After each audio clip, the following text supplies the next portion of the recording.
Ya, shalom. Shalom, salam damai sejahtera buat Bapak Ibu yang terkasih. Selamat malam ya buat Indonesia. Saya mau menyapa selamat pagi buat Amerika karena di sini juga ada yang dari US, Pak Daniel ya. Selamat pagi buat Amerika. Bapak Ibu yang terkasih, malam ini kita melanjuti pelajaran sejarah penebusan ya. Hari ini pelajarannya sangat bagus menurut saya karena pelajaran ini dulu sangat memberkati hidup saya waktu 6-7 tahun yang lalu ya. Saya menemukan mengenai artinya Henok yang tidak mengalami maut. Nah, di situ Bapak Ibu saya mengambil kesepakatan ya dalam diri saya sendiri. Saya mau mau mengalami apa yang seperti yang dialami Henok ya. Tentunya bukan yang terangkat tapi ya yang akan diubah nanti dan akan masuk dalam kerajaan Allah. Nah, ada hal-hal yang menarik yang akan diungkapkan dalam pelajaran ini. Tetap stay bersama kami karena narasumber kami, dosen Pak Yudi Lengkong yang akan menyampaikan kepada kami, kepada kita semua pelajaran hari ini. Bapak Ibu, sebelum kita memulainya, mari kita berdoa dulu yang akan dipimpin oleh Pak Aras. Nah, Pak Aras, kami meminta kesediaan Anda untuk memimpin kita di dalam doa. Baik, mari kita siapkan berdoa. Bapa di surga, kami bersyukur Tuhan di season terakhir ini kami berkumpul di Zoom sama Adonai dan link-link yang terkait. Kami siap diisi dengan firman-Mu. Biarlah kami, hidup kami, hati kami seperti bejana yang terus diisi oleh firman Tuhan. Supaya kami semakin hari semakin dewasa dalam Engkau, semakin mengenal Engkau penebus kami. Dan kami boleh jadi saksi-saksi-Mu ke dunia yang sudah tercemar ini Tuhan. Engkau pakai hamba-Mu, Pastor Yudi Lengkong. Biarlah setiap kata dan kalimat boleh menjadi rema.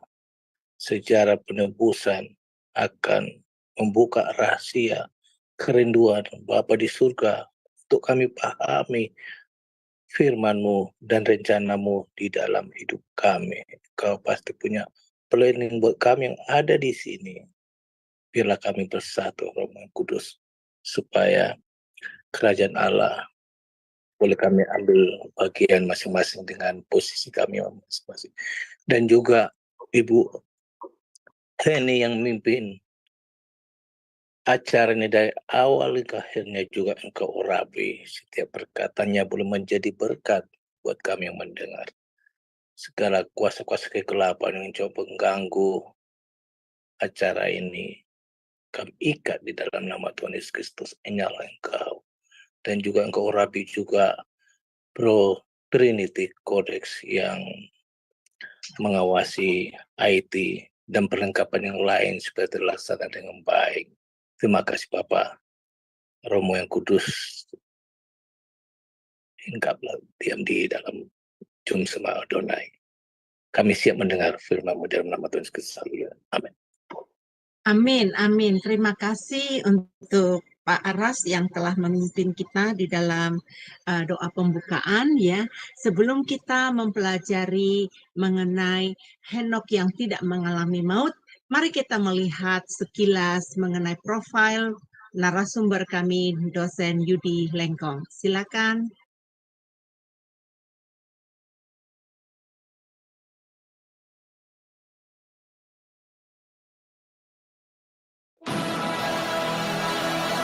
Shalom semua, berjumpa kembali dengan tema Adonai. Dan pada kesempatan kali ini kita akan berkenalan dengan pembicara kita, yakni Bapak Pendeta Yudi M. Lengkong. Dan berikut adalah profil singkat dari beliau.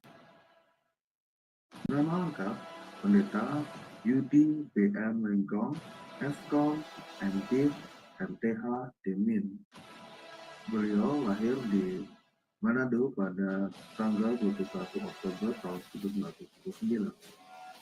Alma mater, Sarjana Komputer Eskom di Universitas Bina Nusantara, Jakarta pada tahun 2003. Master of Divinity MDiv di the Presbyterian General Assembly Theological Seminary, Florida, US.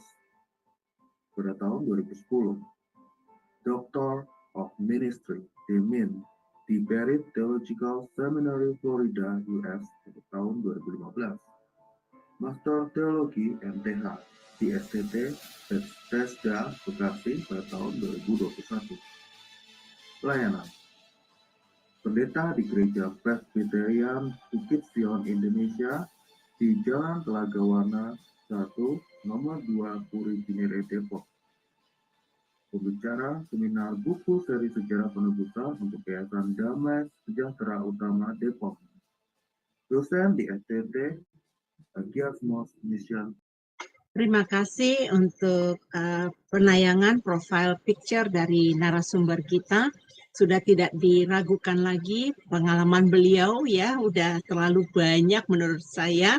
Saya juga senang sekali Pak Pendeta Yudi menyediakan waktu buat Jum Sema Adonai yang banyak memberkati orang-orang. Melalui pengajaran sejarah penebusan ini sudah banyak yang mendaftar untuk belajar sejarah penebusan melalui video 1 minggu 1 kali ya, dan laporan dari mereka sangat senang sekali karena apa? Ternyata melalui pengajaran sejarah penebusan ini mereka bisa melihat isi Alkitab ya, Alkitab itu isinya apa dan sangat luar biasa. Tetap bersama kami, Anda akan merasakan sendiri. Pengajaran ini adalah ungkapan pertama sekali, penyingkapan pertama di dunia untuk Anda supaya Anda tidak ketinggalan. Tetap semangat ya, saya tahu udah terlalu malam, udah sesi yang terakhir untuk hari ini ya, tapi saya percaya dengan urapan Roh Kudus ya kita akan dimampukan menyerap pelajaran yang penting sekali buat kita ketahui. Untuk Bapak Pendeta Yudi, Shalom ya. Saya percaya Bapak Pendeta Yudi ada dalam keadaan baik saat ini ya. Saya tahu kesibukan Bapak Pendeta hari ini habis ngajar di tempat lain. Hari ini penuh juga sesennya dan ini sesen yang terakhir untuk hari ini. Saya percaya Pendeta Yudi masih punya energi ya untuk mengajar kami. Untuk saat ini Pak Pendeta Yudi kami serahkan ini untuk Bapak bisa memaparkan pengajaran ini kepada kami. Dipersilakan Pak. Baik, terima kasih Ibu Heni. Shalom saudara-saudara sekalian, Bapak Ibu yang terkasih. Saya bersyukur dan memuliakan nama Tuhan, kita bisa bertemu kembali di malam hari ini, mungkin di pagi hari di beberapa tempat. Kita akan melanjutkan pelajaran kita mengenai sejarah penebusan. Jadi kita akan melihat Alkitab dari sudut pandang sejarah penebusan. Tema hari ini adalah Henok yang tidak mengalami maut. Ini adalah sesi yang keempat yang kita rencanakan dari 6 sampai 7 pertemuan. Baik, jadi kalau kita lihat di Ibrani 11 ayat 5, dikatakan bahwa karena iman Henok terangkat supaya ia tidak mengalami kematian dan ia tidak ditemukan karena Allah telah mengangkatnya, sebab sebelum ia terangkat ia memperoleh kesaksian bahwa ia berkenan kepada Allah. Jadi berdasarkan Ibrani 11 ayat yang kelima, temanya adalah Henok yang tidak mengalami kematian, dia tidak mengalami maut. Sekali lagi kita sedang mempelajari Alkitab dari sudut pandang sejarah penebusan. Secara khususnya kita mempelajari Alkitab dengan metode yang diberikan oleh Pendeta Abraham Park, penulis buku seri sejarah penebusan. Kita sementara bicara tentang buku yang pertama, yaitu silsilah di Kitab Kejadian. Kalau kita flashback lagi mengenai silsilah di Kitab Kejadian ini, di Kejadian pasalnya yang ke-5 ayat yang pertama, di situ dikatakan inilah daftar keturunan Adam. Daftar keturunan Adam. Di dalam bahasa Ibrani, kata daftar itu adalah sheper. Sheper di sini menunjuk kepada dokumen resmi, buku atau kitab di dalam bahasa Ibraninya. Tetapi kita tahu bahwa daftar silsilah di Kejadian pasal 5 itu hanya 1 lembar. Tetapi firman Tuhan mengatakan bahwa itu adalah sebuah buku. Artinya, ada banyak informasi yang bisa didapatkan di dalam daftar silsilah ini sehingga layak disebut sebagai sebuah buku, ya, sebagai buku. Kenapa? Karena eh, Kejadian pasal 5 itu mengcover sejarah dari Adam sampai Nuh sekitar 1056 tahun, 1056 tahun. Makanya dikatakan buku silsilah, ya. Em, ini lewat arti nama mereka dan bagaimana hubungan keturunan sebelum dan sesudah, bagaimana hubungan mereka, serta arti nama mereka, kemudian informasi tambahan yang bisa didapatkan mengenai tokoh-tokoh ini, beberapa tokoh ini, maka kita bisa melihat seperti apa kehidupan mereka, lebih lagi kita bisa menemukan bagaimana penyelenggaraan penebusan dari Allah itu mengalir lewat kehidupan mereka. Dan ini semua disiratkan lewat nama-nama mereka serta dukungan-dukungan ayat-ayat di dalam Alkitab. Saya menyarankan Bapak Ibu untuk memiliki buku ini, Silsilah di Kitab Kejadian, yang mau berbahasa Inggris pun bisa dicari, The Genesis Genealogies. Genesis Genealogies. Ada sekitar 18 sampai 22. Terakhir saya tahu 22 bahasa telah diterjemahkan, dan yang terakhir mungkin akan ada dalam bahasa Iran, bahasa Arab, dalam bahasa Prancis, dan ada beberapa bahasa lagi saya lupa. Nah, ini sangat membantu kita di dalam memahami Alkitab. Dan ada referensi yang diberikan kepada kita, silsilah di Kitab Kejadian, pasalnya yang Kejadian pasal 5 dan pasal 11, semua disusun dalam bentuk tabel sehingga membantu kita dalam memahami apa makna di balik angka-angka atau tahun-tahun kehidupan mereka. Dan kalau kita lihat di dalam pertemuan sebelumnya, kita telah membahas kebenaran Alkitab yang ditemukan di dalam Kejadian pasal 5, bahwa ada bukti-bukti Adam telah bertobat. Ada bukti-bukti Adam telah bertobat. Silakan mengikuti videonya di channel Shema Adonai. Kemudian bagi yang belum mengikutinya, kemudian kita juga telah melihat bagaimana warisan iman, bukan hanya iman saja, tetapi iman pertobatan itu telah terjadi dari Adam sampai kepada Lamek generasi ke-9, ayahnya Nuh. Bahwa mereka, Adam dan Lamek ini, Adam generasi pertama dan Lamek generasi ke-9, hidup semasa selama 56 tahun. Bukan hanya hidup semasa, tetapi mereka juga mewariskan iman. Ada bukti yang kita bisa temukan, yaitu di Kejadian pasal 5 ayat yang ke-29. Kejadian 5 ayat 29. Nah, maka hari ini kita akan melanjutkan mengenai Adam dan Henok. Mengenai Adam dan Henok. Mengenai Henok ini tidak banyak informasi sebenarnya di dalam Alkitab. Tetapi meskipun terlihatnya hanya sedikit informasi, tapi lewat kita mempelajari, mendalami mengenai Henok ini, kita bisa melihat bagaimana kehidupan dia dan rahasia tentang dia diubah. Dia diangkat hidup-hidup ke surga, gitu ya. Beberapa fakta mengenai Adam dan Henok. Kalau kita baca di Kejadian pasal yang ke-5 ayat 21 sampai ayat yang ke-24, kita bisa lihat bersama-sama tentang fakta-fakta ini. Tentang Adam dan Henok. Jadi ketika Adam berumur 622 tahun, Henok lahir. Ketika Adam berumur 687 tahun, Henok mulai hidup berjalan bersama dengan Allah. Ketika Adam mati di umur 930 tahun, Henok berumur 300 tahun. Ketika Henok berumur 365 tahun, dia diubah. Dan ini setelah kematian Adam telah berlalu 57 tahun.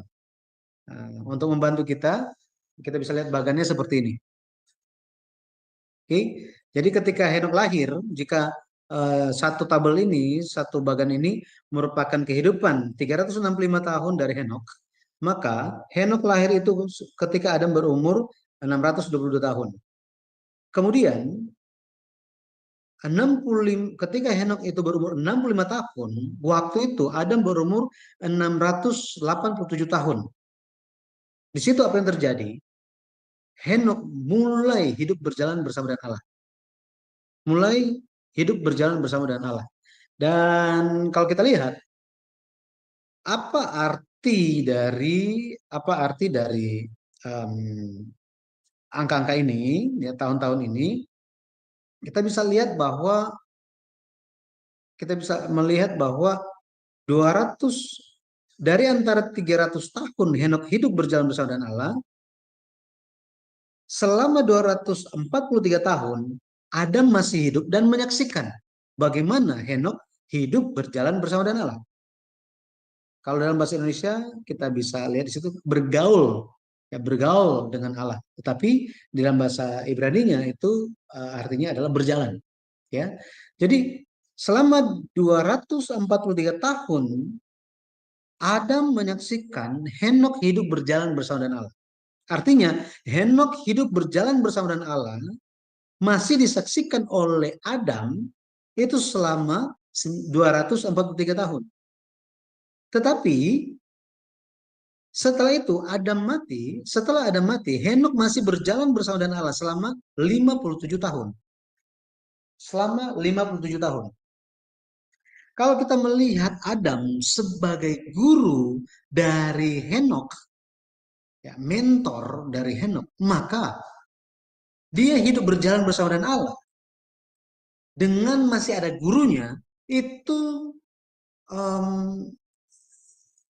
diawasi atau dengan ada guru, dengan Adam masih ada sebagai guru, itu selama 243 tahun.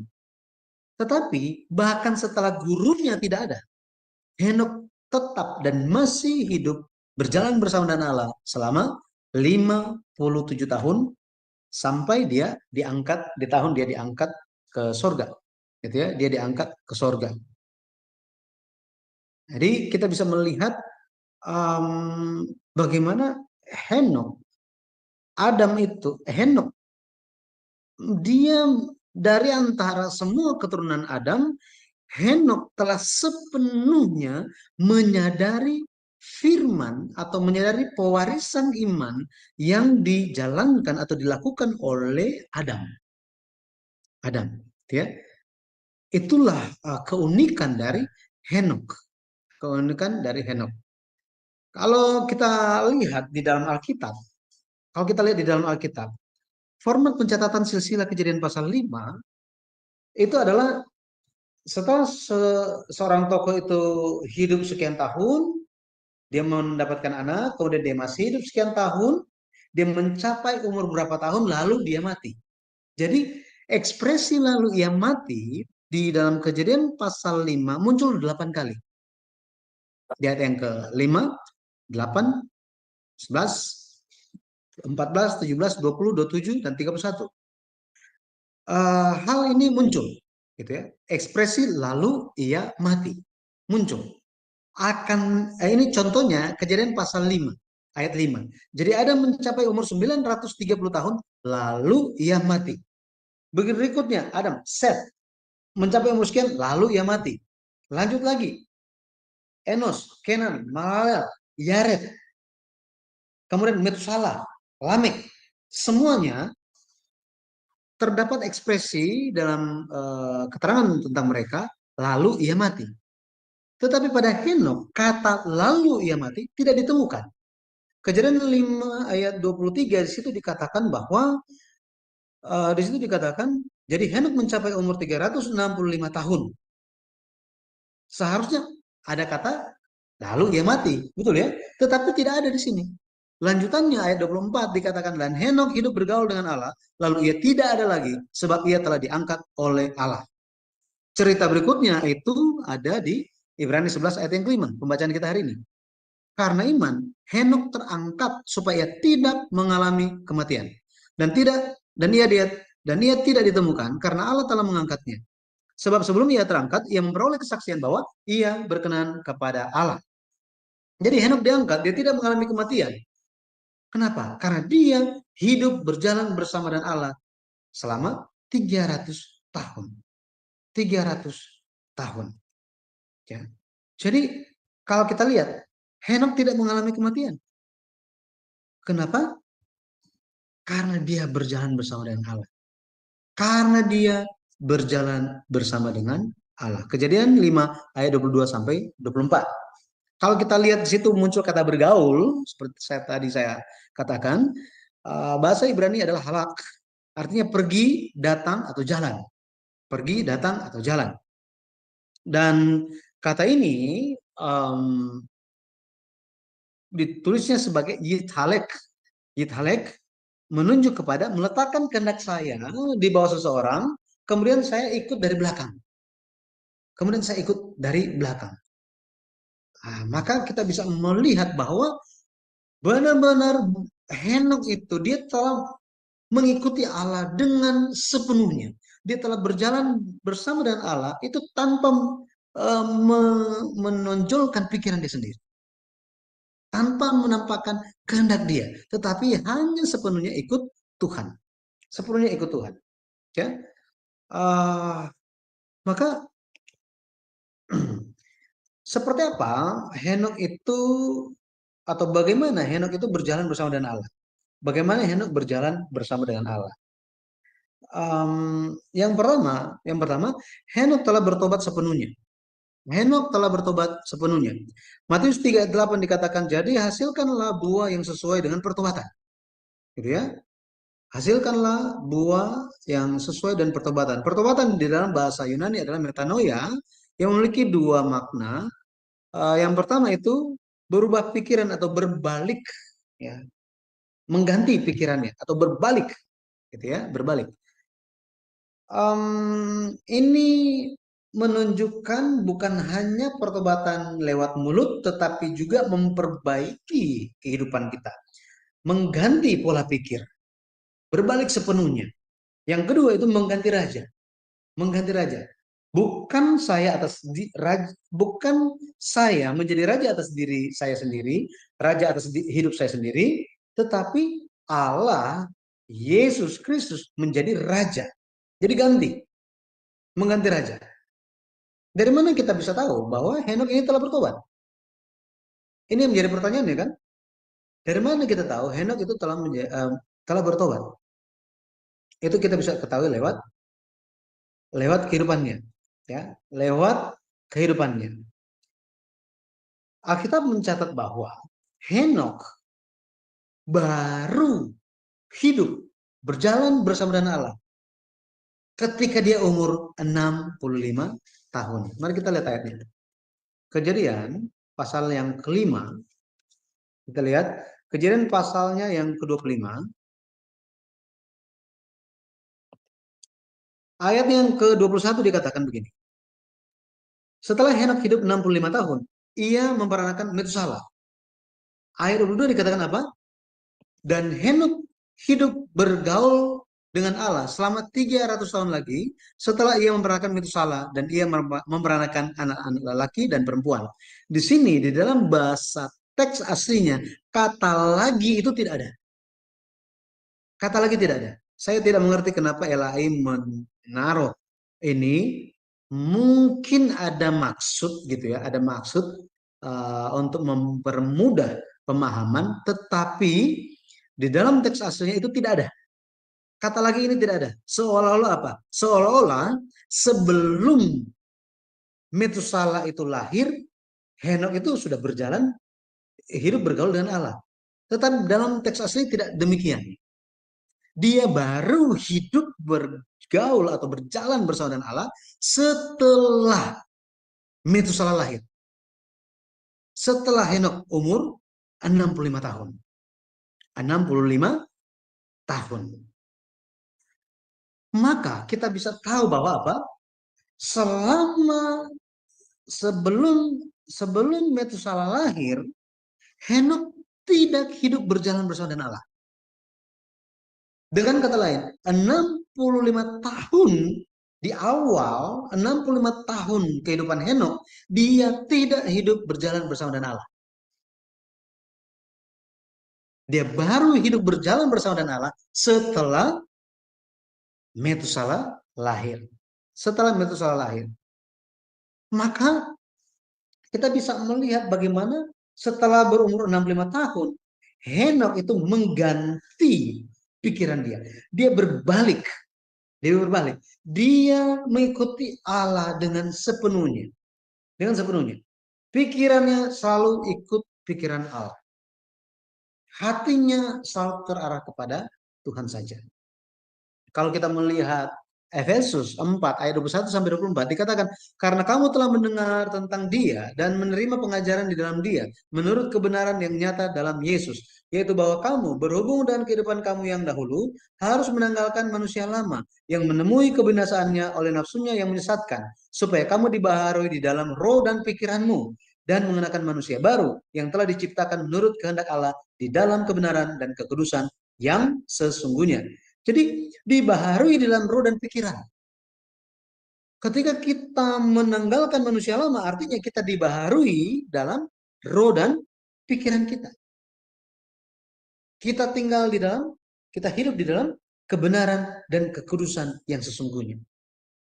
Firman Tuhan itu tetap kekal selama-lamanya. Dulu, sekarang, dan selama-lamanya tetap sama. Tidak pernah berubah. Dalam pemahaman demikian, maka kita bisa lihat bahwa jika Henok itu hidup berjalan bersama dengan Allah, bergaul bersama dengan Allah, artinya dia telah mengalami pembaharuan di dalam roh dan pikirannya. Dia telah menjadi manusia yang baru. Dia ada di dalam kebenaran dan kekudusan sesuai dengan kehendak Allah. Hanya dengan demikian kita bisa memahami bahwa apa? Henok hidup bergaul atau berjalan bersama dengan Allah. Bergaul bersama dengan Allah. Dia berubah dari kehidupan manusia lamanya. Dari tidak hidup berjalan bersama dengan Allah menjadi hidup berjalan bersama dengan Allah. Dia menaruh semua kehendaknya, seluruh kehendaknya di hadapan Allah dan ikut dari belakang. Dia melayani kehendak Allah. Melayani kehendak Allah. Jika kita pun hari ini kita tidak menjadi satu pikiran dengan Allah, maka kita tidak bisa hidup berjalan bersama dengan Allah. Pikiran kita harus menjadi sama, gitu ya. Meskipun melayani dengan rajin, tapi pikirannya tidak sama. Apakah itu bisa dikatakan hidup berjalan bersama dengan Allah? Tidak kan? Roma 8 ayat 5 sampai 6 mengatakan bahwa sebab mereka yang hidup menurut daging memikirkan hal-hal yang dari daging. Mereka yang hidup menurut roh memikirkan hal-hal yang dari roh. Karena keinginan daging adalah maut, tetapi keinginan roh adalah hidup dan damai sejahtera. Referensinya Yakobus 4 ayat yang keempat. Jadi orang yang bermusuhan dengan Allah, apakah bisa berjalan bersama dengan Allah? Tentu tidak, gitu ya. Tidak. Kain, dia hidup meninggalkan Allah. Dia pergi dari hadapan Allah sampai hari ini belum kembali. Ya. Belum kembali. Akan terpisah terus. Jadi pikiran dan hati yang dipenuhi dengan pikiran dunia, hati dan pikiran dipenuhi dengan hal-hal duniawi, tidak akan bisa berjalan bersama dengan Allah. Tidak akan bisa diubah. Tidak akan bisa. Ya. Jadi bertobat ini berbicara mengenai memikirkan kembali atau mengubah cara berpikir. Ya, cara berpikir. Kayak misalnya lagi salah jalan, kita putar balik kan? Nah, bertobat itu seperti itu. Itulah pertobatan. Makanya cara tercepat untuk ya balik itu adalah bertobat. Bertobat. Kebanyakan gitu ya. Ibu-ibu, bapak-bapak, ya, misalnya mereka lagi pergi sama-sama di mobil, terus mereka salah jalan, bapak-bapak akan bilang apa? Kayaknya ini jalannya deh. Kayak ini jalannya. Jalan lagi. Terus ibunya bilang apa? Udah balik aja. Oh enggak, saya tahu kok. Ini jalannya. Makin jauh sampai pada akhirnya satu titik apa? Oh ya, kita balik lagi aja. Balik lagi aja. Ya, sekarang enak ada Google Map, ada Waze, ada aplikasi yang membantu gitu ya. Tetapi aplikasi itu ada banyak di dunia untuk berbalik gitu ya kalau jalannya salah. Di dalam jalan Tuhan, cara berbalik cuma satu. Apa itu? Apa aplikasinya? Pertobatan. Gitu ya, pertobatan. Jadi, bagaimana Henok berjalan bersama Allah? Yang pertama, dia telah sepenuhnya bertobat. Sepenuhnya bertobat. Yang kedua, dia harus menjadi satu dengan Allah. Menjadi satu dengan Allah. Yesus mengatakan di dalam doanya di Yohanes 17 ayat 21, supaya mereka semua menjadi satu sama seperti Engkau ya Bapa di dalam aku dan aku di dalam Engkau, agar mereka juga di dalam kita, supaya dunia percaya bahwa Engkaulah yang telah mengutus aku. Harus menjadi satu. Menjadi satu. Yesus dan Bapa satu. Yesus katakan, Yohanes 10 ayat 30, aku dan Bapa adalah satu. Yesus ingin supaya murid-murid pun menjadi satu. Menjadi satu dengan Allah, dengan Yesus. Sama seperti itu, menjadi satu, yang menjadi satu, memiliki makna yang mendalam. Makna yang mendalam. Menjadi satu dengan Allah, yang pertama, tujuannya harus sama. Tujuannya harus sama. Tuhan perginya kemana, kita pergi kemana, itu harus sama. Misalnya bapak, suami istri, ya mereka lagi ingin pergi, tetapi yang satu mau ke Amerika, yang satu pergi ke Indonesia. Beda tujuan jadinya. Betul ya? Tujuannya berbeda. Harus sama. Entah ke Indonesia, entah ke Amerika, itu tujuannya sama. Tujuan Tuhannya kemana, kita pun harus memiliki tujuan yang sama. Henok dan Allah memiliki tujuan yang sama. Henok memperhatikan hal itu dan dia mengikutinya. Kemudian yang kedua, caranya harus sama. Caranya harus sama. Sama-sama mau pergi ke Amerika, misalnya. Tujuannya sudah sama. Tetapi istrinya naik pesawat, suaminya pakai kapal laut. Caranya berbeda. Betul ya? Berbeda. Kita perlu menjalani kehidupan yang sama dengan Allah. Cara sesuai dengan cara Tuhan. Yesaya 55 ayat 8 sampai 9 dikatakan, sebab rancanganku bukanlah rancanganmu dan jalanmu bukanlah jalanku. Demikianlah firman Tuhan. Seperti tingginya langit dari bumi, demikianlah tingginya jalanku dari jalanmu dan rancanganku dari rancanganmu. Ya, seperti ini. Jadi caranya harus sama. Yang ketiga, hati harus sama. Hatinya harus sama. Filipi 2 ayat 5, hendaklah kamu dalam hidupmu bersama menaruh pikiran dan perasaan yang terdapat juga dalam Kristus Yesus. Maka untuk mencari tahu hati Allah, benar-benar harus mencari di dalam Alkitab. Seperti yang Bapak Ibu sedang laksanakan dan jalankan hari ini. Ya memang sudah capek gitu ya. Ini terima kasih telah bertahan. Ini adalah pertemuan yang terakhir. Kelas yang terakhir saya dengar tadi, ya. Tapi saya percaya Tuhan akan mencurahkan berkat bagi mereka yang mencari Dia dengan segenap hati. Ya, jadi caranya hatinya sama. Henok memiliki hati yang sama dengan Allah. Memiliki hati yang sama dengan Allah. Kita perlu ingat bahwa apa? Henok itu bukannya dia hidup menyendiri di gunung sana, kemudian dia tidak lagi ada siapa-siapa, gitu ya. Ingat, Henok ada keluarga. Dia perlu menghidupi istri dan juga anak-anaknya. Dia bukan cuma punya satu anak, dia punya banyak anak. Ya. Harus memberi makan mereka. Dia memiliki tanggung jawab. Tetapi di saat yang sama, dia memiliki hati yang sama dengan Allah. Memiliki hati yang sama dengan Allah. Untuk mencari tahu hal itu bagaimana? Tentu dia perlu tanya kepada Adam. Perlu tanya kepada Adam. Dialah, Adamlah menjadi guru dia, mentor iman dia. Ya. Kemudian yang keempat, kecepatannya harus sama. Kecepatannya harus sama. Amsal 21 ayat 5 dikatakan, rancangan orang rajin semata-mata mendatangkan kelimpahan. Tetapi setiap orang yang tergesa-gesa hanya akan mengalami kekurangan. Artinya apa? Jika Tuhan ingin kita cepat, kita harus cepat. Jika Tuhan ingin kita perlahan-lahan, maka kita perlu perlahan-lahan. Kenapa? Karena Tuhan tahu apa yang ada di depan. Tuhan tahu. Makanya kita pun harus memahami hal ini. Pada akhirnya Amos 3:3 dikatakan, berjalankah dua orang bersama-sama jika mereka belum berjanji? New King James Version, can two walk together unless they are agreed? Bisakah dua orang berjalan bersama-sama jika mereka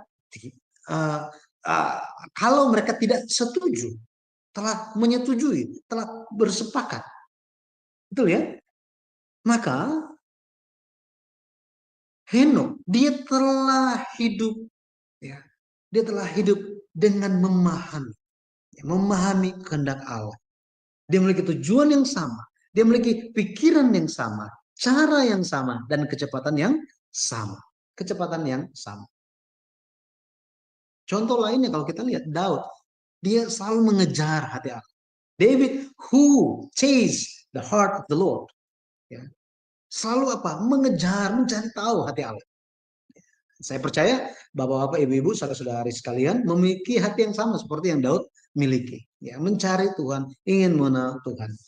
Yang ketiga, bagaimana Henok bisa berjalan bersama dengan Allah? Seperti apa? Dia memiliki iman yang berkenan kepada Allah. Iman yang berkenan kepada Allah. Ibrani 11 ayat yang kelima. Karena iman Henok terangkat supaya ia tidak mengalami kematian, dan ia tidak ditemukan karena Allah telah mengangkatnya. Sebab di sini, sebelum ia terangkat, ia memperoleh kesaksian bahwa ia berkenan kepada Allah. Sekarang imannya berkenan kepada Allah. Pertanyaannya, iman seperti apa yang dia miliki? Ayat yang ke-6, Ibrani 11 ayat yang ke-6. Tetapi tanpa iman tidak mungkin orang berkenan kepada Allah. Sebab barang siapa berpaling kepada Allah, ia harus percaya bahwa Allah ada dan bahwa Allah memberi upah kepada orang yang sungguh-sungguh mencari Dia. Jadi Henok, dia telah menghadap kepada Allah. Dia mencari Allah. Dan apa? Dia memiliki dua iman ini. Apa? Yang pertama, dia percaya Allah ada. Yang kedua, dia percaya Allah memberi upah bagi dirinya yang sungguh-sungguh mencari Allah. Sungguh-sungguh mencari Allah. Henok melakukan hal yang berkenan kepada Allah. Yesus memberitahukan apa? Yohanes 8 ayat 29 dikatakan, dan ia yang telah mengutus aku, ia menyertai aku. Ia tidak membiarkan aku sendiri, sebab aku senantiasa berbuat apa yang berkenan kepadanya. Berkenan kepadanya. Di dalam Alkitab setidaknya ada dua hal yang berkenan kepada Allah. Ya, berkenan kepada Allah. Yang pertama itu, ya, dari antara banyak hal yang lain gitu ya, kita bisa lihat, tetapi dua hal yang kita bisa perhatikan malam hari ini. Yang pertama, persembahan yang hidup dan yang kudus. Roma 12 ayat 1, karena itu saudara-saudara, demi kemurahan Allah, aku menasihatkan kamu supaya kamu mempersembahkan tubuhmu sebagai persembahan yang hidup dan yang kudus dan yang berkenan kepada Allah. Itu adalah ibadahmu yang sejati. Ibadahmu yang sejati. Jadi ibadah yang sejati berbicara mengenai kekudusan kita, mengenai ibadah kita, mengenai penyembahan kita. Ya. Kita harus hidup, ya, kita harus hidup. Ibadahnya harus hidup, kita pun harus hidup. Caranya gimana? Yesus harus hidup di dalam kita. Yesus harus hidup di dalam kita. Galatia 2 ayat 20. Namun aku hidup, tetapi bukan aku sendiri yang hidup. Bukan lagi aku sendiri yang hidup, melainkan Kristus yang hidup di dalam aku. Dan hidupku yang kuhidupi sekarang di dalam daging adalah hidup oleh iman dalam anak Allah yang telah mengasihi aku dan menyerahkan dirinya untuk aku. Haleluya. Betul ya? Luar biasa. Itu sebabnya ketika menyembah, fokus kita hanyalah kepada Allah. Kelas kita ini pun fokusnya kepada siapa? Hanya kepada Yesus Kristus saja. Galatia 5 ayat 24, barang siapa menjalani milik Kristus Yesus, ia telah menyalibkan daging dengan segala hawa nafsu dan keinginannya. Ya, keinginannya. Hanya berserah kepada Allah saja. Tidak ada lagi diri kita. Tidak ada egois. Tapi hanya apa? Tuntunan Roh Kudus saja. Ya, kita ikut itu saja. Hal yang berikutnya, menginjil. Menginjil. Ini hal yang berkenan bagi Allah.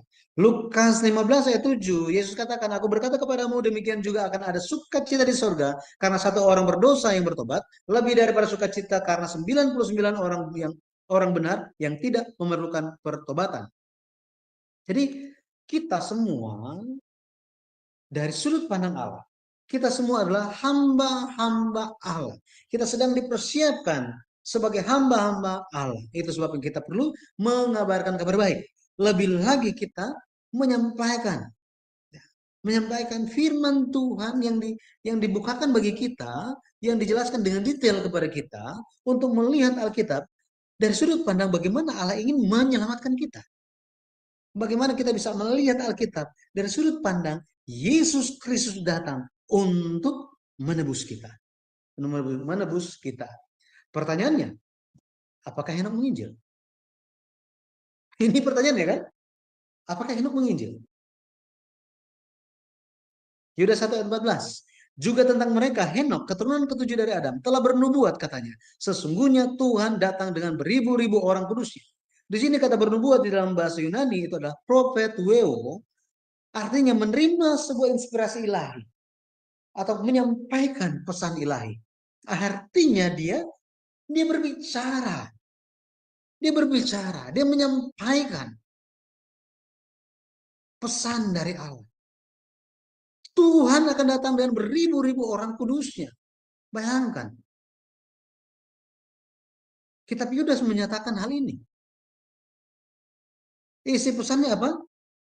Tuhan akan memberikan penghakiman. Penghakiman katanya. Ini isi pesannya. Penghakiman Tuhan akan datang. Penghakiman ini bukan hanya berbicara tentang menghukum mereka yang jahat. Bukan hanya itu. Ketika kita di hadapan pengadilan, apakah kita langsung divonis? Tidak kan? Kita akan dinilai. Kita akan dinilai apakah kita benar atau salah. Betul ya? Jadi penghakiman Tuhan akan datang. Tuhan akan menghakimi. Artinya Tuhan akan memberikan upah bagi mereka yang hidup benar. Tetapi akan menghukum bagi mereka yang salah. Inilah penghakiman Tuhan. Tuhan akan datang dan beribu-ribu orang kudusnya. Maka Henok dia telah menjadi orang yang tokoh yang mengajarkan kepada kita bagaimana supaya bisa hidup berjalan bersama dengan Allah. Bagaimana bisa hidup berjalan bersama dengan Allah. Rasul Paulus di dalam 1 Korintus 15 ayat 51 sampai 52 menyatakan bahwa nafiri akan berbunyi dan kita semua akan diubah katanya. Rasul Paulus memikirkan itu akan terjadi. Ubah hidup kekal, tidak mengalami maut akan terjadi di zaman dia. Tetapi dia sadar bahwa itu akan terjadi bukan di zaman dia, tetapi di akhir zaman. Di akhir zaman. Bagi kita semua pun ada suatu harapan. Ada harapan bahwa apa? Bahwa hidup kekal akan diberikan kepada kita di dalam Yesus Kristus.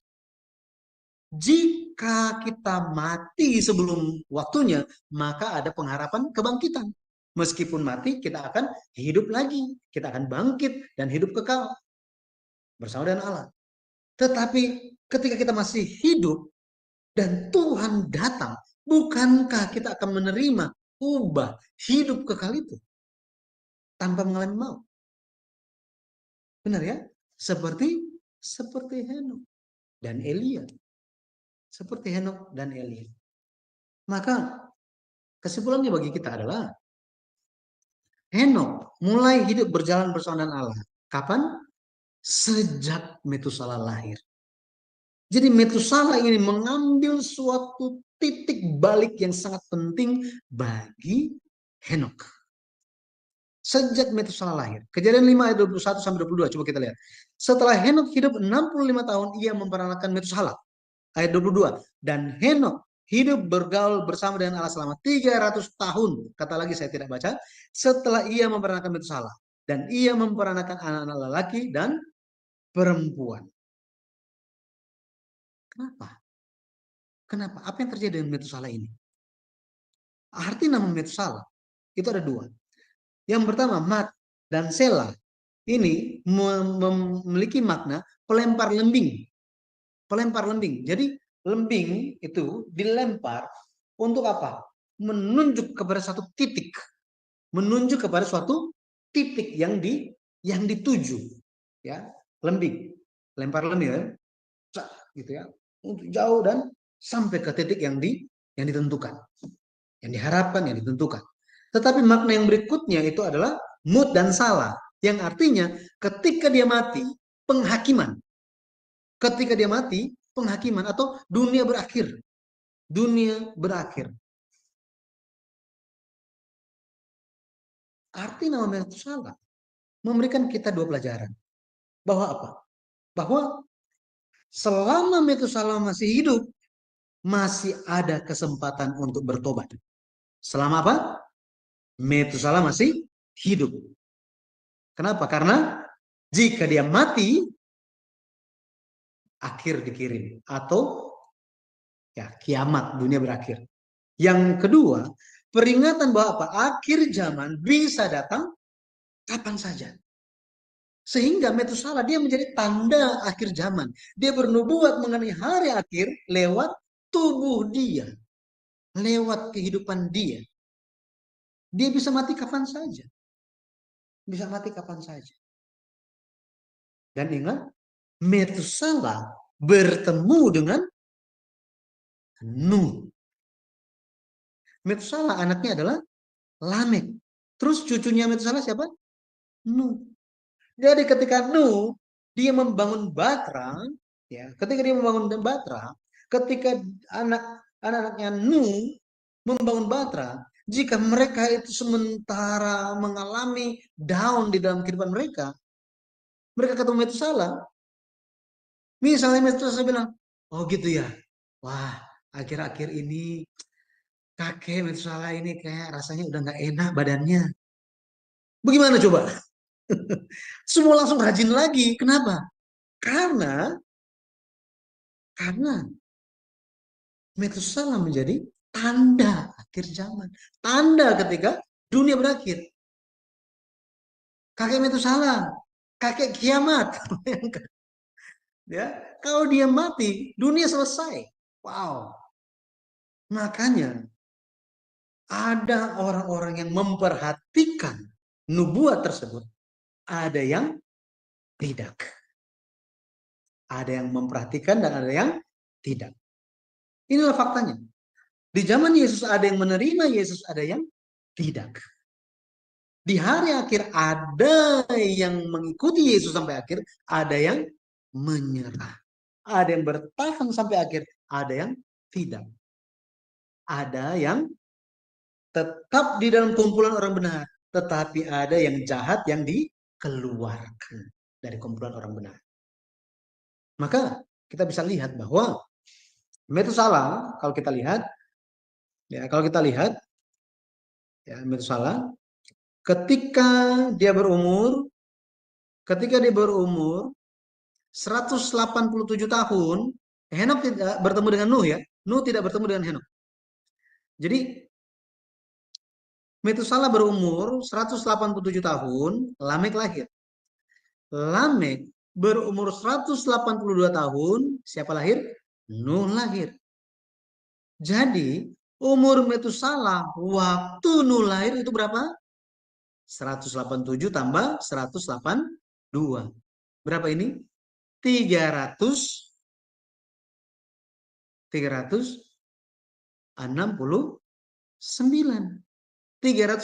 tahun. Ketika Metusalah umur 369 tahun, siapa lahir? Cucunya lahir. Kemudian apa yang terjadi? Waktu Nuh umur 600 tahun, air bah terjadi. Air bah terjadi. Pada waktu itu, tahunnya bertepatan, kalau kita lihat, waktu Nuh lahir, Metusalah umur berapa? 369. Ketika Nuh umur 600, umurnya Metusalah berapa? 369 tambah 600 kan? 969. Jadi Metusalah di tahun dia mati, air bah terjadi. Air bah terjadi. Ya. air bah terjadi. Ini suatu hal yang kalau kita lihat benar-benar terjadi sesuai dengan sesuai dengan nubuat dari siapa? Papanya Metusalah. Ya, dikasih nama Metusalah. Ketika anak ini mati, akhir dikirim. Penghakiman terjadi. Henok bernubuat bahwa apa? Tuhan akan datang menghakimi dengan beribu-ribu orang berusaha menghakimi, ya menghakimi. Dia akan membawa penghakiman katanya. Situasi zamannya Nuh itu seperti apa? Nanti bisa baca di Yudas 1 ayat yang ke-14 sampai 16. 14 sampai 16. Seperti itulah zamannya Nuh. Dan kalau kita lihat zaman sekarang nggak jauh beda. Gitu ya, nggak jauh beda. Nanti itu tinggal dibaca aja di rumah. Maka kalau kita lihat untuk hidup berjalan dengan Tuhan, dengan Allah, perlu kesadaran akan akhir zaman. Kenapa? Karena nabi-nabi palsu itu akan muncul, anti Kristus itu akan muncul, dan mereka akan bilang apa? Kapan Tuhan mau datang? Dari dulu juga bilang mau datang, nggak datang-datang tuh. Dari dulu sejak dunia dijadikan, diciptakan sampai hari ini nggak ada yang berubah. Semuanya tetap sama. Ini yang Rasul Yohanes sampaikan. Akan muncul itu, dan sudah muncul katanya. Sudah muncul. Hari ini kita perlu menjalani kehidupan yang apa? Sadar bahwa Yesus akan datang dan dunia akan berakhir. Makanya kita perlu hidup berjalan bersama dengan Tuhan. Seperti halnya Henok. Seperti ini. Kesadaran berikutnya yang kita perlu miliki apa? Ini merupakan suatu penghiburan sebenarnya. Adam, dia gagal hidup berjalan bersama dengan Allah di dalam Taman Eden. Betul ya? Di dalam Taman Eden dia gagal. Adam gagal hidup berjalan bersama dengan Allah. Tetapi Henok, dia berhasil hidup berjalan bersama dengan Tuhan di mana? Di luar Taman Eden. Kita semua ada di dalam Taman Eden atau di luar? Kita di luar Taman Eden kan? Artinya apa? Jika Henok berhasil, maka kita pun ada kesempatan yang sama untuk berhasil hidup berjalan bersama dengan Tuhan. Hidup berjalan bersama dengan Tuhan. Jadi, saya berdoa dan memberkati kita semua, kiranya kita hidup mempelajari bagaimana Henok hidup berjalan bersama Allah, lihat pertobatan kita setiap hari, lihat memiliki kehidupan yang menyembah, lihat kehidupan kita yang menginjil. Pada akhirnya kita akan memperoleh kasih karunia, diubah hidup kekal di akhir. Dan terima kasih. Saya kembalikan kepada Ibu Heni, silakan. Ya, terima kasih banyak Pak Yudi. Hari ini sangat luar biasa. Bapak Ibu, bukan hanya kita saja yang hadir di sini saat ini. Menurut pengamatan saya waktu pertama sekali mempelajari buku sejarah penebusan ini, saya menemukan para teolog yang terkenal di Amerika ini. Mereka terkagum-kagum akan pengajaran sejarah penebusan. Kenapa? Karena banyak penyingkapan yang mereka belum tahu sebelumnya. Nah, saya pribadi, kalau bukan melalui pengajaran sejarah penebusan ini, saya juga sulit untuk menyelam, untuk mengetahui isi Alkitab yang sedalam-dalam ini. Seperti tadi, kita diurutin ya, bagaimana kejadian-kejadian oleh Henok ini. Nah, Bapak Ibu, hari ini dikasih kesempatan untuk berdiskusi, untuk bertanya kepada narasumber kita. Saat ini mungkin dia sedang minum air atau beristirahat sebentar. Tapi kita masih ada waktu, Aling, atas motivasinya untuk membaca ini ya. Bapak Ibu, ini pelajaran sangat baik ya. Sister Aling, bagaimana? Apakah Anda diberkati dari pelajaran malam ini? Wah, luar biasa Ibu. Dengan pemaparan dari materi pembelajaran malam ini, saya jadi benar-benar mengetahui iman yang bagaimana dan hidup yang bagaimana yang Henok hidupi sehingga dia berkenan di hadapan Tuhan. Wow, saya senang sekali ya. Aku juga terkesan waktu Anda menyampaikan kepada saya materi pelajaran pertama yang Anda dapatkan dari GPPSI Bandung. Itu saya sangat luar biasa karena saya senang ya kalau ada teman-teman yang belajar mengenai firman Tuhan. Apakah Sister Aling punya pertanyaan kepada Pak Yudi malam ini? Belum, Bu. Saya Belum ya? dengarkan pertanyaan yang lain dulu. Iya, terima kasih. Iya. Baik, Bapak Ibu yang terkasih dalam Tuhan, apakah ada pertanyaan buat saudara untuk menanyakan mengenai kehidupan Henokh ini? Bapak Ibu boleh mengambil kesempatan ya untuk bertanya ya mengenai pertanyaan-pertanyaan ini. Tadi kan udah disampaikan ya bagaimana kehidupan Henokh ya yang luar biasa memelihara imannya. Itu juga yang membuat saya waktu pertama sekali menemukan pelajaran ini. Kan saya sering dulu baca Alkitab ya. Baca Alkitab, tahulah Henokh yang orang yang pertama diangkat ke surga di dalam Alkitab gitu ya. Tahu ceritanya kayak demikian. Tetapi melalui pengajaran secara penubusan ini saya jauh lebih mendalam.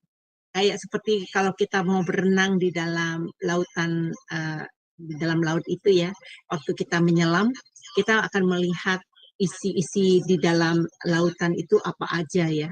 Nah, melalui pengajaran sejarah sejarah penebusan ini, saya bisa melihat isi Alkitab itu kayak pakai teropong. Jadi isinya apa aja gitu.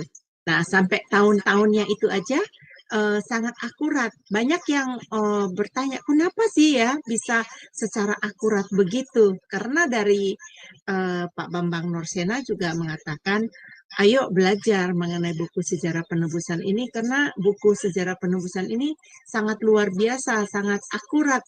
Angka-angka yang ada di sana itu benar-benar tulisannya itu bukan main-main ya, maksud saya itu luar biasa urapannya. Nah, mungkin kita mau bertanya kepada Pendeta Yudi mengenai angka-angka tadi. Mungkin banyak orang yang bingung itu, Bapak Pendeta.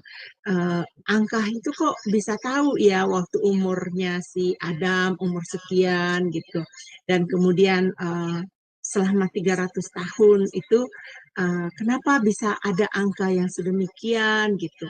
Karena mereka berkata tahun kalender itu kan bagaimana perbedaannya dulu dengan sekarang? Kenapa bisa dilihat hasilnya kok kita bisa melihat angka demikian? Nah, itu sering sekali ada yang bertanya begitu, Bapak Pendeta. Ya, jadi beberapa waktu yang lalu ada yang bertanya mengenai bagaimana angka-angka itu di dalam Alkitab itu bisa muncul, itu berdasarkan tahun apa? Apakah tahun di zamannya Adam, di zamannya Nuh, itu sama dengan tahun zaman sekarang, yaitu 365 hari. Zaman dulu bagaimana? Nah, gitu ya. Ada yang tanya seperti itu, dan saya melihat itu suatu pertanyaan yang sangat menarik gitu, sangat menarik. Saya bukan di bidang itu, tetapi saya coba melihat beberapa pandangan. Dan pandangan yang saya lihat yang cukup yang mendasar gitu ya, itu yang mengatakan yang mengambil dasar Alkitab di Kejadian pasal 7 ayat 11 dan membandingkannya dengan Kejadian 8 ayat 3 sampai 4. Inti pertanyaannya bahwa satu tahun di zamannya Nuh itu berapa hari? Berapa hari? Gitu. Apakah sama seperti sekarang? Zaman sekarang itu ada yang 30, 29, 31, 28. Apakah sama seperti itu? Nah,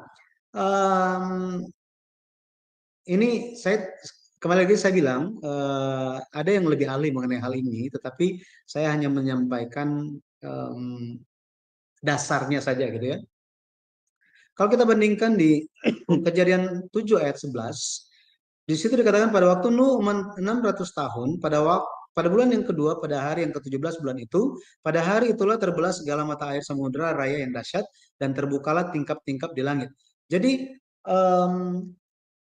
air bah itu mulai terjadi pada tanggal berapa katanya? Pada tanggal 17 bulan kedua. 17 bulan kedua. Hari ke-17 bulan yang kedua. Kemudian Kejadian 8 ayat 3 sampai 4 di situ dikatakan, maka makin surutlah air itu dari muka bumi, demikianlah berkurang air itu sesudah 155 hari. Dalam bulan yang ketujuh, pada hari yang ke-17 bulan itu, terkandaslah bahtera itu pada pegunungan Ararat. Jadi surut dan kandas surutnya air bah dan terkandas pegunungan Ararat itu, bahtera di pegunungan Ararat itu terjadi pada hari ke-17 bulan yang ke-7. Hari ke-17 bulan yang ke-7. Nah, di sini dari bulan yang kedua sampai yang ke-7 ada berapa? Ada 5 bulan. Betul ya? 5 bulan. Dan dikatakan 5 bulan itu 150 hari. Ya, 150 hari. Di sini kita bisa tahu bahwa apa? Di dalam 5 bulan ada 150 hari. Apakah dalam 1 bulan itu 30 hari? Alkitab tidak bilang begitu. Ya, tidak bilang begitu. Tetapi Alkitab hanya katakan bahwa di dalam 5 bulan ada 150 hari. Dari sini ahli-ahli mengatakan dan menggunakan ini sebagai dasar bahwa di zamannya Nuh 1 tahun adalah 360 hari. 5 oh, 360 atau 365? 360 hari. Oh, 360. Oke. Mereka katakan seperti itu. Nah, terjadi kalau kita lihat penanggalan itu mulai ditegaskan ketika orang Israel keluar dari Mesir. Ya, keluar dari mana? Mesir. Itu mulai di situ. Dan orang Yahudi pun mereka memiliki kalender mereka. Nah, jadi kalender apa yang digunakan di zamannya Nuh, gitu ya? Nah, pendapat pribadi saya, nah sekarang pendapat pribadi ya. Pendapat pribadi saya, di zamannya Nuh itu menggunakan standar seperti ini. 5 bulan adalah 150 hari. Gitu ya. 150 hari. 1 bulan berapa hari? Saya nggak tahu. Ya, jadi ini digunakan. Akan tetapi setelah air bah terjadi perubahan. Sekali lagi terjadi apa? Perubahan. Karena bumi tidak sama lagi setelah air bah. Tidak sama lagi. Ya, sebelum dan sesudah air bah itu bumi tidak sama lagi.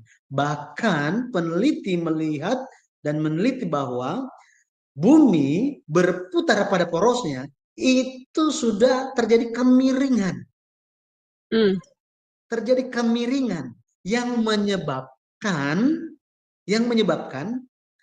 perubahan suhu di belahan dunia itu tidak sama. Mereka menerima panas dari sisi yang mana, itu berbeda. Karena berputarnya sudah tidak lurus, tidak tegak, gitu ya, tidak tegak, tetapi sudah bergeser sekian derajat. Nah, kita akan bahas itu sedikit di dalam pertemuan tentang misteri kejadian pasal 11, perpendekan umur. Nah, tetapi terjadi perubahan-perubahan tersebut sampai hari ini di dalam kalender dunia yang paling terkenal terjadi perubahan standar dari kalender Julian ke kalender Gregorian, gitu ya, Gregorian. Orang Yahudi sampai hari ini mereka punya kalender sendiri berdasarkan bulan, gitu ya. Tetapi secara internasional kita menggunakan kalender Gregorian atau kalender matahari. Nah, itu penjelasan mengenai hal ini. Bagi yang mau mempelajari atau membaca referensinya, saya sudah berikan kepada Ibu Eni, tetapi saya mohon maaf itu dalam bahasa Inggris, gitu ya. Itu diterbitkan artikel itu dari Universitas Yerusalem. Ya, Silakan. Iya, Saya semoga makasih. bisa dipahami. Mohon maaf kalau ada kekurangan. Maklum bukan bidang saya. Iya, makasih banyak Pendeta Yudi ya, luar biasa pemaparannya. Apakah ada lagi ini Pak Umbu Akwan berkata luar biasa, pemaparannya sangat memberkati. Memang betul Pak, saya juga dulu sangat memberkati. Jika Bapak ingin ingin berkomentar, saya akan buka unmute. Silakan Pak, di unmute Pak. Saya sudah meminta, iya silakan Pak. Ya, terima kasih Bu Heni. Ya, Bapak Ibu, saudara-saudara, selamat malam. Saya Umbu Akwan dari Papua di Jayapura. Di sini kami sudah jam 00:13, artinya lewat Wow. lebih 2 jam dari. Ya, tapi tetap semangat mengikuti pemaparan Bapak Pendeta Yudi yang sangat luar biasa. Saya hanya mau menyampaikan 2 hal saja. Yang pertama sedikit mengomentari tentang sistem penanggalan. Seperti yang saya setuju, seperti yang disampaikan Bapak Pendeta Yudi, bahwa banyak negara atau banyak kerajaan di dunia ini menggunakan sistem penanggalan berbeda-beda. Yang saya tahu kalau di Alkitab itu selalu penanggalan setiap kerajaan atau setiap wilayah itu dihitung berdasarkan sebuah peristiwa yang terkenal. Jadi kalau kita membaca peristiwa keluarnya bangsa Israel dari Mesir, selalu hari pertama mereka keluar dari Mesir itu selalu dihitung hari pertama. Itulah sebabnya di padang gurun selalu dibilang pada hari yang pertama, pada bulan yang kedua, pada tahun yang kedua sejak bangsa Israel keluar dari tanah Mesir, selalu begitu. Jadi biasanya peristiwa-peristiwa yang terkenal itu dijadikan hari pertama penanggalan. Kemudian dia mulai mengalami perubahan ketika bangsa Israel di Kanaan. Pengangkatan raja selalu dijadikan patokan penanggalan. Ya, jadi banyak kerajaan seperti itu. Itu hal pertama. Jadi pada masa sebelum kalender modern hari ini, berbagai daerah di seluruh dunia memiliki penanggalan yang berbeda. Nah, hal itu terbukti juga ketika dilaksanakannya Olimpiade pertama tahun 1896 itu, ada beberapa negara yang datang ke Yunani untuk mengikuti Olimpiade. Ada yang datang 3 bulan setelah pelaksanaan, ada yang datang 6 bulan sebelum pelaksanaan karena penanggalannya tidak sama. Ya, sekitar seperti itu. Itu hal pertama. Lalu hal yang kedua tentang sistem penanggalan, tadi Bapak Yudi sudah bilang, ada yang menggunakan sistem peredaran bulan sehingga hanya 10 bulan saja setiap tahun, tapi ada yang menggunakan sistem peredaran matahari sehingga ada 12 bulan. Nah, beberapa hal di Alkitab juga hal itu bisa kita temukan. Jadi saya kira apapun yang terjadi, kalau kita mau menggunakan kalender sistem penanggalan 12 peredaran matahari, maka kita akan tetap sama 365 hari atau tepatnya 364 hari begitu. Tapi kalau kita punya saudara-saudara muslim menggunakan peredaran bulan, jadi biasa setiap 10 bulan. Ya, itu saja saya pikir komentar tentang penanggalan. Tapi saya mau bertanya kepada Bapak Yudi, ini saya sangat tertarik dengan penjelasan Bapak mengenai materi malam hari ini. Kemudian ada Bapak menafsir dan memberi statement iman yang menurut saya juga terberkati dengan pernyataan itu, yaitu melalui Henok kita bisa belajar bagaimana hidup dengan Tuhan dan mengetahui hari depan seperti itu. Dan sorotannya berkaitan dengan Henok yang diangkat ke surga.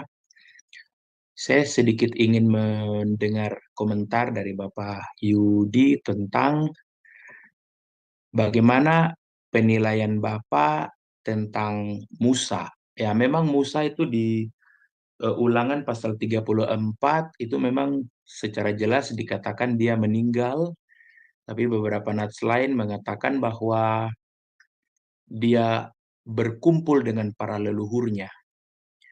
Lalu Allah berjanji pada Musa di puncak Pisga itu, kau tidak akan masuk ke tanah perjanjian itu, tapi sekali waktu kau akan sampai di sana. Dan itu mencapai perwujudannya ketika Musa dan Elia muncul memberikan kekuatan pada Yesus di Getsemani. Saya berandai atau saya berkesimpulan, mungkin tidak terlalu kuat, tapi menurut saya Musa dan Elia juga mungkin sama dengan Henokh. Mereka terangkat ke surga. Karena dalam pernyataan Alkitab yang lain, ya bukti kematian jasad dan sebagainya Musa itu tidak ditemukan. Saya pikir itu saja yang mau saya sampaikan. Terima kasih dan saya kembalikan waktu. Ya, dipersilakan buat Pendeta Yudi untuk menanggapinya. Baik Bapak, terima kasih. Saya sangat bersyukur kepada Tuhan dan berterima kasih karena Bapak sekarang udah tengah malam di Papua tetapi masih mengikuti ini, udah 12:30 gitu ya. Baik Pak, terima kasih masukannya, komentar Bapak mengenai tahun-tahun itu bisa memperkaya kita semua gitu ya. Nanti kalau Bapak-Bapak ada atau Ibu-Ibu memiliki buku yang keempat, ya seri sejarah penulisan yang keempat, itu mengenai tahun-tahun raja-raja. Nah, itu sangat detail, di situ dijelaskan mengenai raja-raja tadi yang disampaikan oleh Bapak Umbu Akwan. Benar ya, saya baca apa adanya ya Pak ya. Ya, terima kasih Pak. Mengenai ubah gitu ya, mengenai ubah, kemudian mengenai Musa. Bagaimana mengenai Musa itu? Ini pertanyaannya ya. Bagaimana mengenai Musa itu? Di dalam Alkitab, kalau kita lihat di dalam Alkitab hanya 2 orang yang terangkat hidup-hidup ke sorga. Hanya 2 orang. Alkitab memberikan kesaksian mengenai hal ini. Itu adalah Henokh dan Elia. Henokh dan Elia. Jadi Henokh itu diubah. Jadi dari antara cakupan dari Adam sampai Abraham, Henokh itu ada Henokh sebagai saksi, sebagai bukti, sebagai bukti bahwa terangkat ke sorga, diubah itu benar-benar ada. Dari Abraham sampai Yesus Kristus ada satu bukti lagi, dia adalah Elia. Ya, Alkitab menyatakan mengenai 2 sosok ini. Jadi harus ada 2 baru bisa diterima sebagai saksi, suatu kesaksian kebenaran, benar ya? Tetapi kalau kita lihat mengenai Musa, sebenarnya kita bisa pahami seperti gini. Memang di kitab Ulangan, di pasal yang terakhir dikatakan bahwa kemudian naiklah Musa ke atas gunung Pisga dan matilah dia di sana. Dikatakan matilah dia di sana. Tubuhnya masih kuat, matanya jernih katanya. Dia masih ada kekuatan. Tetapi dia mati gara-gara apa? Karena Tuhan berfirman, dia mati, dia mati. Tetapi ada ekspresi dikatakan bahwa ketika orang cari jasadnya dia, jenazahnya itu nggak ada, gitu ya, tidak ditemukan katanya, tidak ditemukan. Kalau kita baca di kitab Yudas, muncul perseteruan antara penghulu malaikat Gabriel dan setan, gitu ya, dan setan mengenai hal apa? Mengenai hal mayat Musa katanya. Gitu ya, mengenai mayat Musa itu. Jadi kalau kita lihat di situ apa yang sedang mereka pertengkarkan ya, mengenai mayat Musa itu. Setan melihat bahwa Musa itu ada dosa. Sehingga apa? Sehingga harus di bagian dia gitu ya. Tetapi penghulu malaikat bilang enggak seperti ini, ada orang benar katanya. Orang yang ada benar. Ya sekitar seperti itu. Tetapi apa sebenarnya yang terjadi kepada Musa ini? Kalau kita lihat ada satu ayat yang bisa membantu kita. Di Lukas pasal 9 Di Lukas pasal 9 ayat 30 sampai 31. Kalau kita lihat, Yesus naik di atas suatu gunung, dan di atas puncak gunung itu Yesus itu berubah rupa, mengenakan tubuh kemuliaan. Ini luar biasa, betul ya? Dia di dalam ruang dan waktu manusia pada waktu itu, tapi dia berubah rupa. Ini suatu penampakan yang sangat-sangat mulia. Tetapi bukan cuma dia sendiri, muncul juga siapa? Musa dan Elia. Dari semua tokoh yang luar biasa, muncul Musa dan Elia. Apa sih yang sedang mereka bicarakan? Karena dikatakan ayat 30, dan tampil kedua orang berbicara dengan dia, yaitu Musa dan Elia. Berarti mereka sementara ngobrol kan? Apa yang sedang diobrolkan? Ayat yang ke-31. Keduanya menampakkan diri dalam kemuliaan dan berbicara tentang tujuan kepergiannya yang akan digenapinya di Yerusalem. Apa yang sedang dibicarakan? Tujuan kepergian Yesus yang akan Yesus genapi di Yerusalem. Kata kepergian di sini di dalam bahasa Yunani adalah exodon. Exodon. Kalau kita tahu Exodus, ini adalah kata yang sama tentang kepergian, ya, berpindah tempat, keluar, ya, keluar, meninggalkan suatu tempat. Artinya apa? Yesus sementara berbicara dengan Musa dan Elia tentang Yesus akan meninggalkan dunia ini, mau pakai caranya siapa? Cara Musa atau cara Elia? Musa, dia mati, tetapi tubuhnya tidak ditemukan. Ini berbicara tentang kebangkitan. Elia, dia tidak mengalami maut, tetapi dia langsung pergi ke sorga, hidup-hidup. Terangkat ke sorga. Musa mewakili hidup kekal berdasarkan kebangkitan. Elia mewakili hidup kekal tanpa mengalami kematian. Jadi Yesus mau ikut mana? Jalannya Musa, kebangkitan, atau jalannya Elia? Diubah. Kita tahu bahwa Yesus mengikuti jalan Musa. Dia mati dan dia bangkit. Ya, dia bangkit. Jadi Yesus pun membawa dua hal ini kalau kita lihat. Ya, Yesus membawa kedua hal ini. Di dalam Yesus, Yesus katakan apa? Barang siapa percaya kepadaku, ia akan bangkit. Ya, meskipun dia telah mati, dia akan bangkit. Tuh lihat, Yohanes pasal 11, ayatnya yang ke-25. Ayat yang ke-26 Yesus bilang apa? Dan, nah di sini, dan yang masih hidup, tetapi mereka percaya kepadaku, mereka tidak akan mengalami maut sampai selama-lamanya. Yesus tidak berhenti, Yesus tanya, percayakah engkau akan hal ini? Semuanya terdiam. Kenapa? Karena tidak ada yang percaya. Yesus membawa kedua hal itu, kebangkitan dan ubah hidup kekal. Yesus membawa kedua hal ini. Tetapi pada akhirnya, Yesus menggenapi yang mana? Kebangkitan. Di dalam satu garis silsilah Kejadian pasal 5, keturunan Adam, ada mereka yang hidup tetapi mati. Tetapi ada yang tidak mati-mati. Betul ya? Dalam satu garis silsilah, tetapi ada yang mati, ada yang tidak mati. Ada garis keturunan yang lalu ia mati, tetapi ada satu lagi garis keturunan yang tidak mati. Tidak ada kata lalu ia mati. Garis keturunan Henok ini. Garis keturunan hidup dan garis keturunan yang mati, tetapi nantinya akan hidup lagi. Seperti itu Bapak. Jadi kesimpulannya, Musa dia bukannya dia diubah, tetapi dia mengalami kebangkitan. Ya, dia mengalami kebangkitan.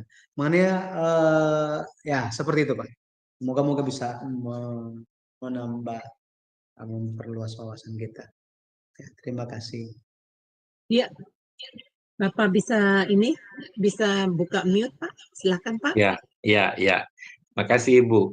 Luar biasa Pak Yudi, terima kasih. Saya akhirnya mendapat pelajaran baru dari penafsiran Bapak yang tadi luar biasa Alkitabiah. Terima kasih. Terima Salam. kasih Pak.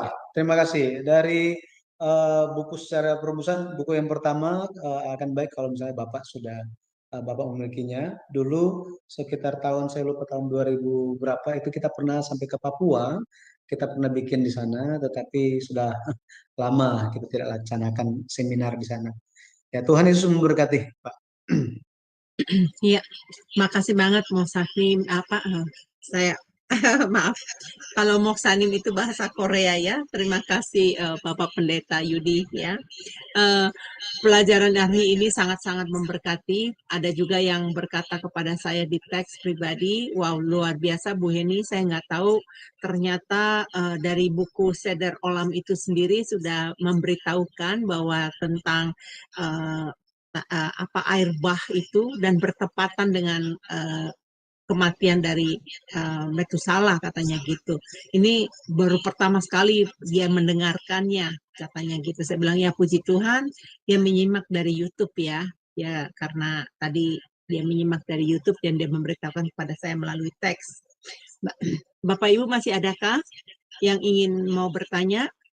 Kalau ada yang mau bertanya, silakan angkat tangan. Kalau tidak ada, saya mau mengizinkan Pendeta Yudi untuk beristirahat karena hari ini panjang sekali kegiatan Bapak Pendeta Yudi, juga karena dia mengajar ya di tempat lain. Jadi hari ini kita akhiri. Kita minta kesimpulannya dari Bapak Pendeta Yudi dan minggu depan ya kita akan masuk di dalam pembelajaran mengenai misteri perpendekan umur silsilah ya. Iya Pak, Bapak Pendeta ya. Misteri perpendekan umur dalam silsilah Kejadian pasal 11. Dalam Kejadian pasal 11. Ya. Bapak Pendeta, apakah ada yang mau dirangkumkan sebelum didoakan penutup? Saya minta Bapak Pendeta untuk doa penutup nanti. Baik, terima kasih. Jadi ada satu tadi telah disebutkan juga, ada satu buku namanya Seder Olam. Ini merupakan satu buku yang sangat kuno dan di situ dicatat mengenai